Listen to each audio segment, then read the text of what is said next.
ദൈവത്തിൽ വിശ്വസിച്ചോളൂ. പക്ഷേ ദൈവം നമുക്ക് തന്നിരിക്കുന്ന ഈ ജന്മം ഒരു വരമാണ്. എൻ്റെ നാട്ടിലെ സെബാസ്റ്റ്യൻ ചുമട്ടുതൊഴിലാളി നല്ല പണിക്കാരനാണ്. ഒരു 5-6 മാസം മുമ്പ് അവൻ ആത്മഹത്യ ചെയ്തു. നല്ല മനുഷ്യൻ, എന്തിനാ ആത്മഹത്യ ചെയ്തു ആരും അറിയില്ല.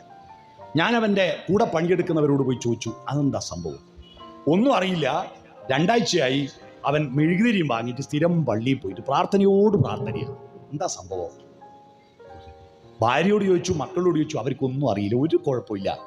അന്വേഷിച്ചപ്പോൾ മനസ്സിലായത്, അവൻ സഹകരണ ബാങ്കിൽ നിന്ന് 50,000 ലോൺ എടുത്തിട്ട് ഓണം ബമ്പറിൻ്റെ 100 ടിക്കറ്റ് വാങ്ങി. 500 റുപ്യ ഒരു ടിക്കറ്റ്, 100 ടിക്കറ്റ് വാങ്ങി.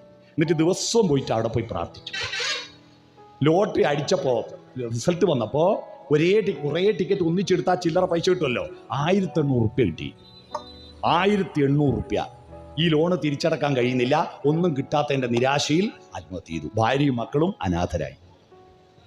ഇവനെന്താ വിചാരിച്ചത്? ഇവന്റെ നമ്പർ മനസ്സിലാക്കിയിട്ട് കുറച്ച് മെഴുതിരി കൊണ്ട് കത്തിച്ചാൽ ഈ ദൈവം ലോട്ടറിന്റെ നറുക്കെടുക്കുന്ന ഹാളിൽ പോയിട്ട് മിഷനാ നറുക്കെടുക്കുക, ഇതിൻ്റെ ഉള്ളിൽ കയറിയിട്ട് ഇവന്റെ നറുക്ക് തെറിപ്പിച്ചു കൊടുക്കുന്നതാണോ?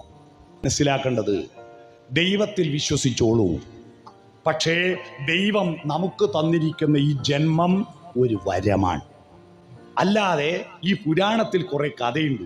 കാലിൻ്റെ മടമ്പ് കൊണ്ടുപോയിട്ട് കൊറോമിൽ വെച്ചിട്ട് ഇങ്ങനെ നിൽക്കൂ കുറേ നേരം. അങ്ങനെ നിൽക്കുമ്പോൾ ദൈവം വരും, വരം കൊടുക്കും.